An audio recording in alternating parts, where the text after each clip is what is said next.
اللهم صل على سيدنا محمد يا رب صل وسلم دائما أبدا على حبيبك. بسم الرحمن الرحیم. السلام علیکم معزز حضرات، امید آپ سب تک بہت اچھے ہوں گے، خوش ہوں گے. پروگرام میں دوبارہ خوش آمدید. میرا نام محمد فیصل ہے اور میں آج آپ کے ایک ایسا عمل لے کے آیا ہوں جس کو اختیار کرنے صرف آپ ہی امیر نہیں ہو جائیں گے، آپ کے ارد گرد جتنے بھی لوگ ہوں گے، جتنے بھی آپ کے پڑوسی ہوں گے، احباب ہوں گے، وہ سب امیر ہو جائیں گے.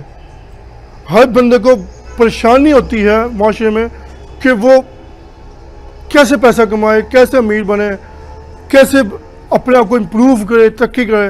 اور جب کہ ہم ترقی کرنے کے لیے لوگوں کے ساتھ زیادتی کرتے ہیں، ان کو دکھ دیتے ہیں، جبکہ میرے حضور پاک نے ایک عمل بتا دیا ہے. اور صحابہ کرام کیا کرتے تھے، اس عمل کو مضبوطی سے پکڑ لیتے تھے، اور جب پکڑتے تھے تو کامیاب ہو جاتے تھے. ہم کیا کہتے ہیں، ہم دین کی کوئی بات مانتے نہیں. اگر کوئی پیر اگر کوئی کہہ دے بھائی قبرستان میں آدھی رات کو ایک ٹانگ پہ کھڑا ہو کے اتنی بات ذکر کرنا ہے تمہارا مسائل ہو جائے گا، وہ آدھی رات کو ایک ٹانگ پہ قبرستان میں بیٹھ کے ذکر کرا ہوگا. کسی پیر کی بات مان لے گا وہ، لیکن حضور پاک کی بات کبھی نہیں مانے گا. جو کہ حضور پاک نے عمل بتایا، عمل کہ یہ عمل اختیار کو تمہاری پرابلم ختم، تمہاری مصیبتیں ختم، تمہاری پریشانیاں ختم. وہ عمل کیا ہے، وہ عمل اب سن لیں. احادیث کا مفہوم ہے، ایک صحابی حضور پاک صلی اللہ علیہ وسلم کے پاس آیا. حضور پاک صلی اللہ علیہ وسلم سے فرمایا کہ میں بہت غریب ہوں، میرے پر بہت تنگی ہے، پریشانی ہے، میں کیا کروں؟ حضور پاک نے فرمایا کہ تم ایک عمل اختیار کرو، میں تمہیں بتاتا ہوں، اور پھر مجھے کچھ دنوں بعد بتانا کہ کیا ہوا. حضور پاک نے عمل بتایا، دیکھو جب بھی تم گھر کے اندر داخل ہونے لگو، گھر میں داخل ہونے سے پہلے رک جاؤ، بسم اللہ الرحمن الرحیم پڑھو. ابھی بسم اللہ کیا چیز ہے، یہ پورے قرآن کا خلاصہ ہے. پورا قرآن اس کے اندر موجود ہے. بسم اللہ الرحمن الرحیم کے اندر پورا قرآن موجود ہے.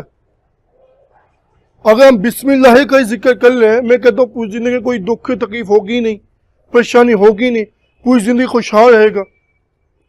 اب حضور پاک نے فرمایا کہ گھر میں داخل ہونے سے پہلے بسم اللہ پڑھو. بسم اللہ پڑھ کے گھر میں داخل ہو جاؤ.